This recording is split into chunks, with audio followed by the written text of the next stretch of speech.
So we're kind of, as students, all three of us that are in the room right now,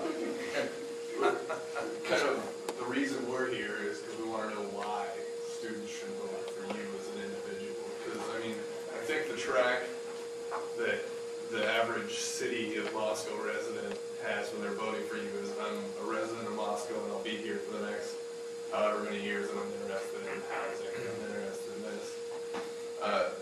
Our big interests are not freezing to death in our apartments, not having foundations falling out, and not getting hit by a car that's sliding around on ice or that's going through 95.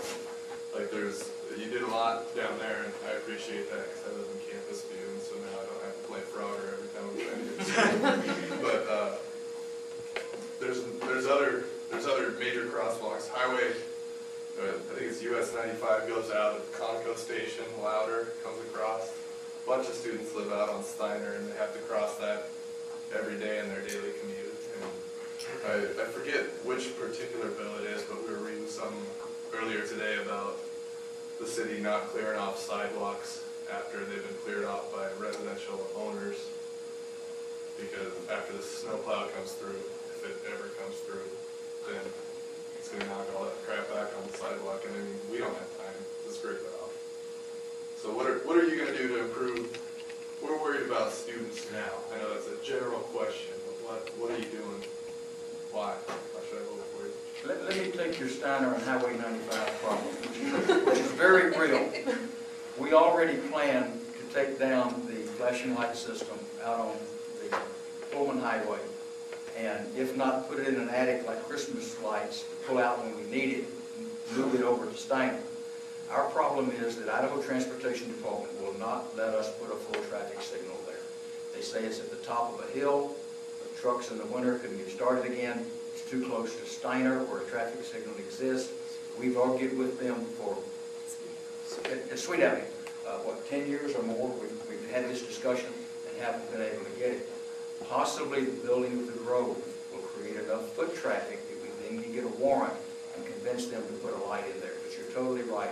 It's a problem. We're terrified that we're going to have another Pullman Highway situation down there. To jump real quick and leave somebody else some time, why should students vote for a city council election? Probably the best reason I can think of is it creates a really good habit. Get in the habit of voting. When you have an election before you, whether it's city, state, county, or whatever, get in the habit, and as one of these fellow candidates said, get yourself educated. Don't just vote for the sake of voting, but try to pick the best candidate for that. And then when the presidential, congressional elections come along, when you leave the campus, you get settled, you're in the habit of voting, and it's a good habit to have. I might add a little to this. Walter spoke about the possibility of changing the mind of the Idaho Department of Transportation. At the Grove, if you look to the south, instead of going to the north, it's about a block and a half down, there is a four-way traffic signal. And from the Idaho Department of Transportation's point of view, that is a very safe way to get from the Grove across the street to the campus without having to worry about the traffic at the top of the hill. And true, it is 2 blocks, and 2 blocks is 4 blocks longer, but it's also at the bottom of the hill. It's flat. You don't need to worry about the trucks being able to either not stop or to not start in the winter. You were talking about the fair and affordable housing. One of the biggest problems is defining what is fair and what's affordable. I think that there are 20 people in this room, and I think you would probably have 20 different definitions as to what is affordable housing and how much can I afford, how much can you afford. It's not an easy problem to solve. We're working on it. We, as Walter said, or one of the other candidate set that we've got Green Acres. And then the city is also in the process of working with the Fairfield Affordable Housing Commission and trying to come up with some land banks. All of these things are great, but it still costs so much to build a housing unit. And the people that build these housing units are, for the most part, business people. They have to have a return on their dollar, or they simply won't spend the dollar.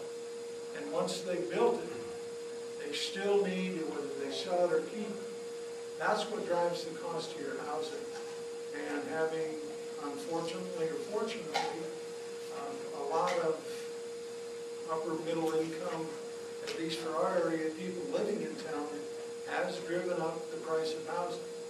And keeping it low has proven to be a real knotty problem. And I don't think it's one that's going to be solved anytime soon, although we will continue with the council, mayor, city staff, and builders trying to figure out a way to make it work a little bit better than it